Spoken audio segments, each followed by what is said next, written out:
There's a lot of ways we can tell the story about Trump's humiliating defeat at the hands of his own handpicked SCOTUS. Thank you. Won't forget. So good. On his signature issue. The administration argued that when presidents use emergency powers, they can do things that Congress hasn't clearly authorized. Chief Justice Roberts shut that argument down. Which is tariffs. Most beautiful word in the dictionary. But I want to start with what J.B. Pritzker did, Illinois' governor. Well, if he actually gave a darn about working families, he would just institute the rebates that people should get. These refund checks should just come. That's what he should do. Within hours of the decision, Pritzker sent a letter with an invoice demanding $1,700 per Illinois household in damages, he said, for Donald Trump's illegal tariffs. $1,700 per family. These are working families, $1,700. The reason I want to start there is because this was a legal battle, right? In a 6-3 decision, the justices determined the president does not have the power under the International Emergency Economic Powers Act to impose taxes. It started in April. What initially appeared to be an incredibly complex formula, later simplified by experts and not based on reciprocity at all. More devastating for some than others. Take Lesotho, a small, relatively poor African nation now facing the largest tariff of all, 50%. In response to the crazy tariffs on the penguins, the remote Australian territory of Hoards Island also tariffed 10%. Those tariffs may be hard to collect, though, because its main inhabitants are penguins. It actually went until it got to the Supreme Court. Tariffs, reciprocal tariffs, a lot of tariffs. Gorsuch decided he needed 60 pages to yell at his colleagues. I think it's an embarrassment to their families. You want to know the truth. And Kavanaugh decided he needed more. I would like to thank Justice Kavanaugh for his genius and his great ability to desperately try and give Donald Trump an out. Wrote in his dissent, although I firmly disagree with the court's holding today, the decision might not substantially constrain a president's ability to order tariffs going forward. None of which worked. Think of that. The decision might not substantially constrain. It went pretty quickly from a legal perspective. So just to step back for 1 second, the Constitution has one of its starkest checks and balances on trade. But it nevertheless went in the terms that the Supreme Court had kind of framed early on in the second Trump term. So the Constitution gives exclusive authority over tariffs to Congress. So the only way a president can impose a tariff is if the Congress has delegated authority. So the question is, what authority does the president have? By May of last year, they had basically said, we don't want any more nationwide injunctions. Reducing the US trade deficit was one of Trump's stated goals with tariffs, but in truth, they've barely moved the needle. So the plaintiffs in challenging the tariffs, and the primary ones here are about 5 small businesses, the lead of which is VOS Systems. The United States last year in 2025 had a trade deficit in goods of around $1.2 trillion.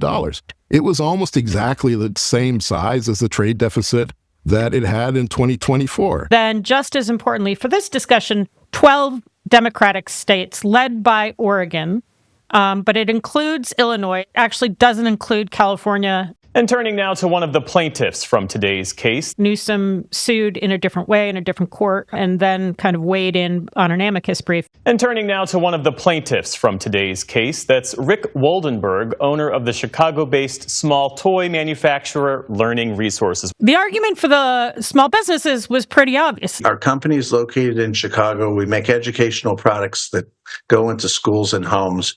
I don't know why anyone would be angry at us. It's like, I'm a wine importer. You've now raised my costs by 15%. More importantly, you're going to change your mind about those costs next week, and I can't do business like that. I took a look at it, and our tax rate, federal plus state plus IEPA tariffs, was in excess of 100% last year. And so You can't stay in business if you make $1 and you pay more than $1 in taxes. You will eventually have no dollars. We already have, the Wall Street Journal today has a report of a clothing company that went under because of the tariffs. It's also worth noting that the tariffs are also costing U.S.-based automakers billions. The affordability issue, while maybe not being felt in 25, we believe as you get into May, June, July, August, you're going to start feeling it as new car prices have nowhere to go but up. We're going to have more of the real disaster that the tariffs caused to small businesses. There's a lot of pain in the Midwest, and manufacturers, small businesses, which piles on top of the disaster the tariffs caused to soybean farmers. And especially those farmers that you mentioned. But these 12 states weighed in. Despite the uncertainty, many in the retail industry view the ruling as a win.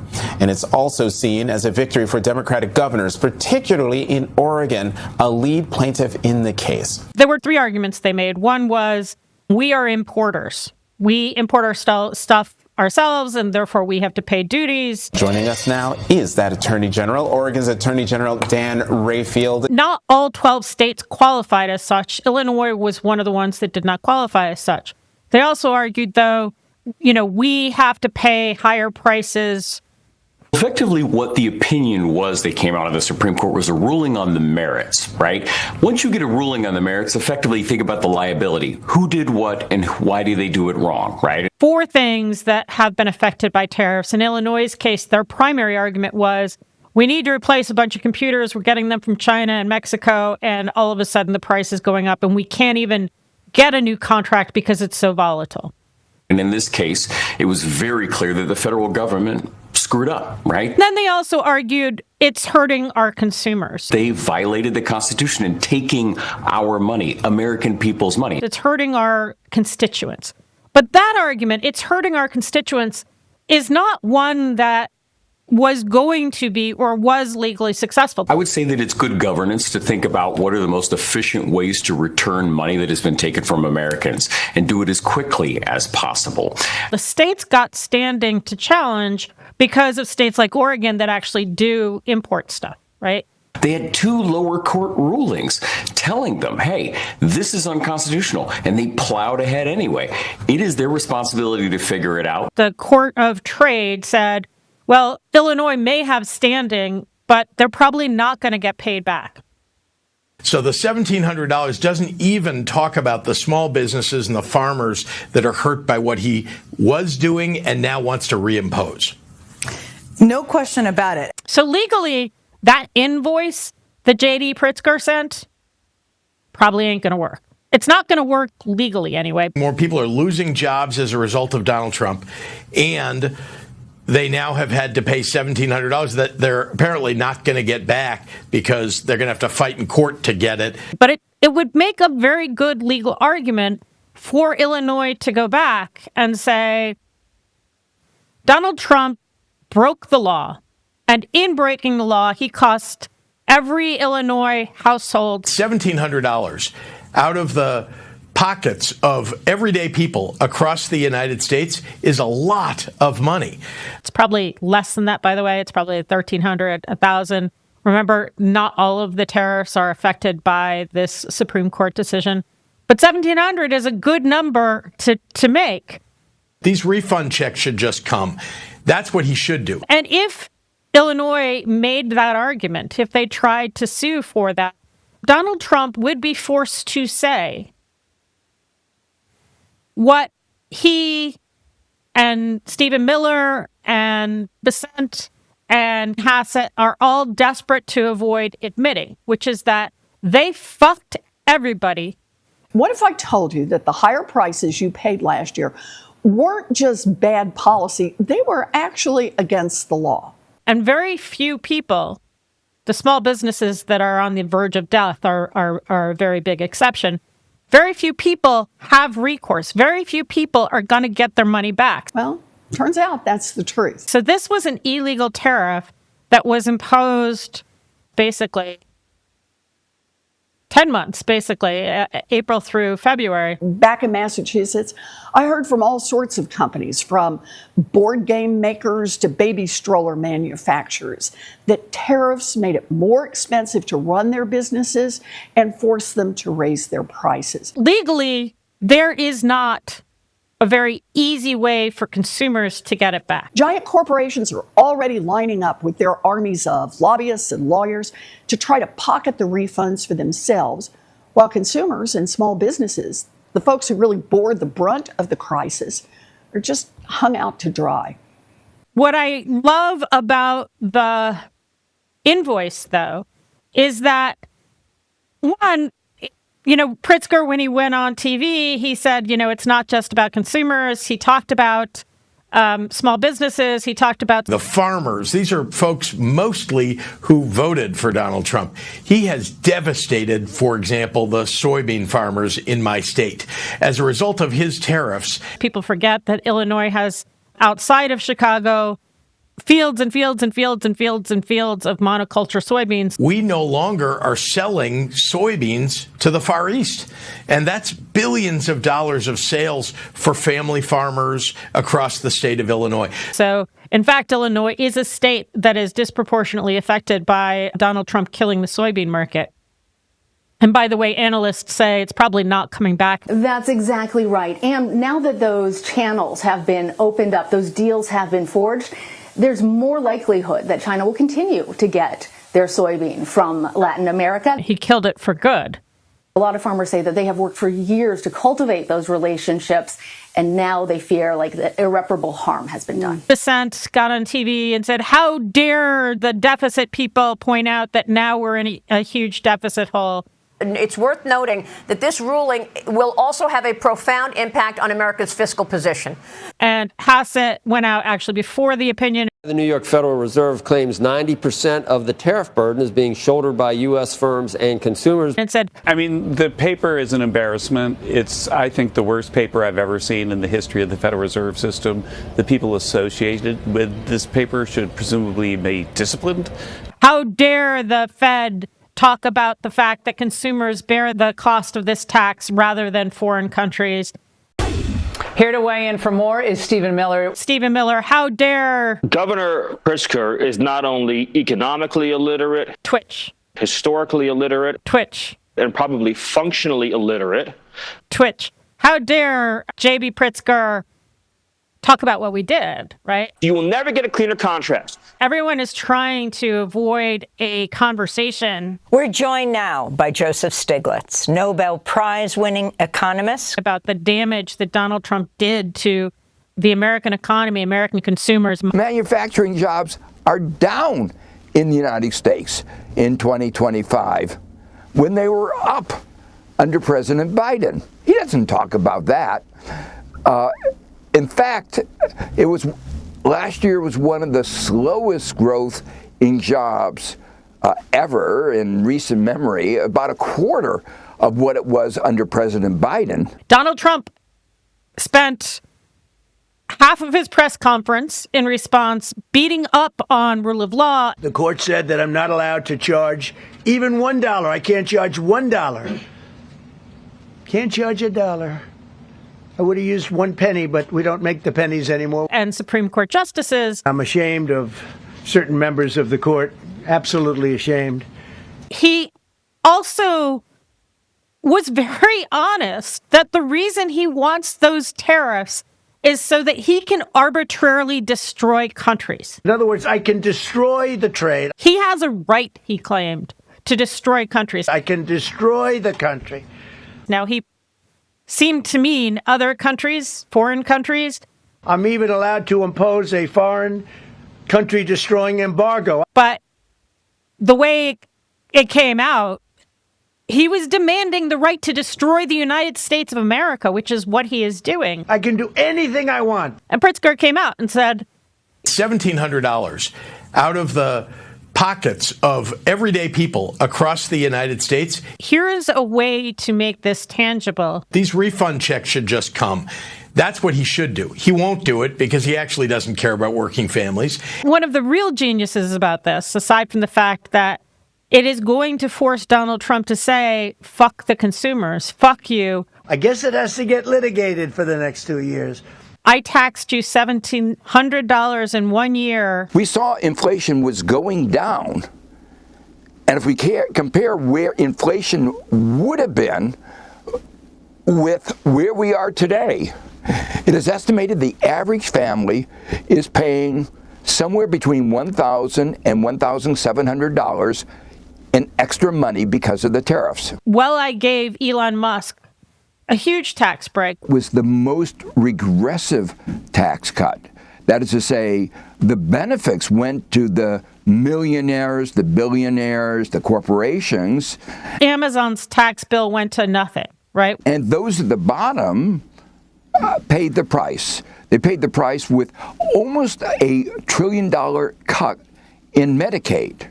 Jeff Bezos, second richest man in the world, got a huge tax break. That's not right that you would be giving a tax cut for billionaires and asking the poorest Americans not to have adequate health care in a country where health care is being so bad that life expectancy, even before the pandemic, was on the down. I taxed you $1,700. That was illegal. They can figure out how to do tax refunds, and they better figure out how to put that money back in Americans' pockets. You just don't get to take money away from Americans unconstitutionally. But the other thing that's genius about it is, for months, Donald Trump, when he was asked about the economy, got so-called journalists to credulously report that he was going to give rebates for his tariffs. The president floated the idea of sending $2,000 to individuals who are not part of a high-income bracket. Over and over again, starting maybe in August, September. Oh, I'm going to send $2,000. I'm going to send $1,700. It's not the first time the president has floated this idea. Eventually, in December, he sent $1,776, claimed it was because of tariffs. That was a lie. That was money that was appropriated in the big ugly bill in June. But Donald Trump spent months trying to tell consumers that they were going to get a kickback from these tariffs, that they were going to get a check sent to them in the mail. And Pritzker has flipped that on its head. They now have had to pay $1,700 that they're apparently not going to get back because they're going to have to fight in court to get it and may never get it. And he has said, not only do you not get a $1,700 check, and this is one reason I'm very forgiving of him for using what is probably a somewhat inflated number, $1,700. Not only do you not get that $2,000, $1,700 rebate check Donald Trump has been promising you for his illegal tariffs to get you to buy into his illegal tariffs, but he owes you $1,700, and he's going to start squealing within weeks that he is not legally obliged to pay you back. The Committee for a Responsible Budget, President Maya McGuinness told me that the Supreme Court ruling will cut government revenue by $1.9 trillion.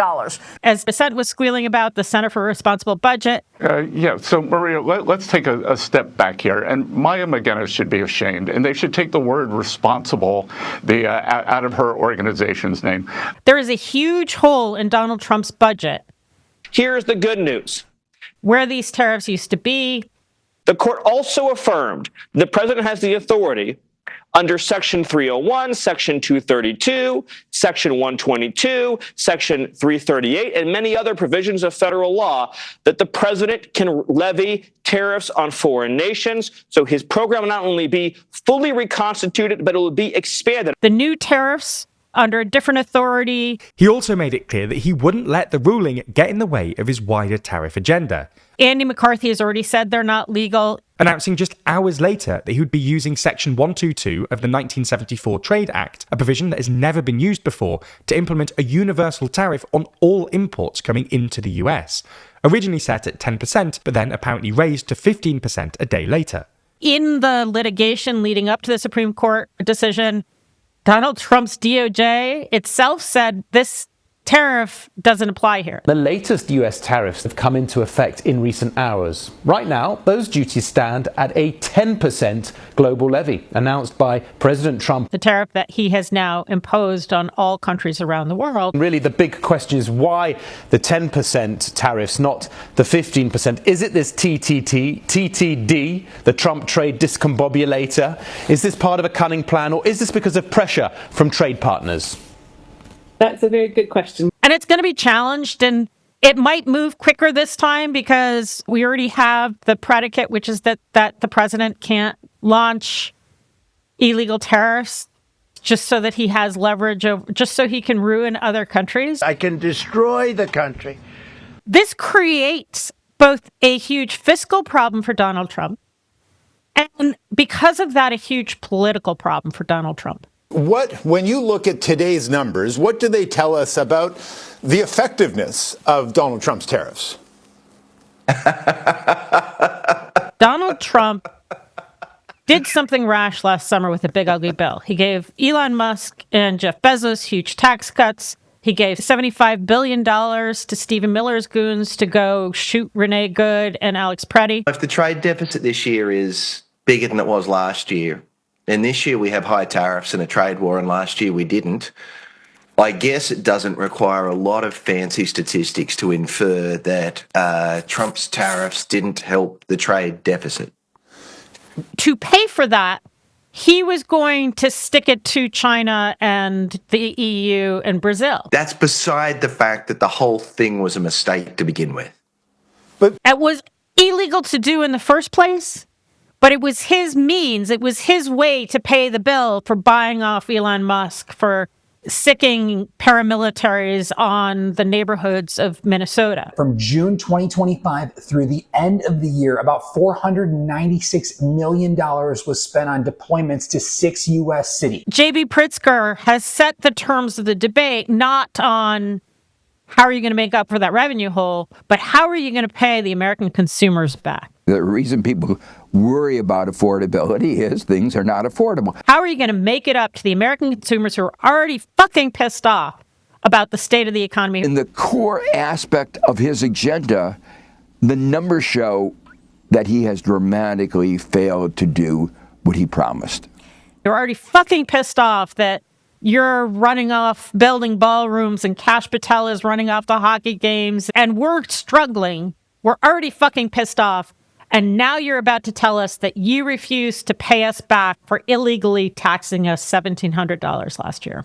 And that's what really matters at the end of the day. Twitch. Produced by LOLGOP Studios. Find out more at patreon.com/LOLGOP Studios.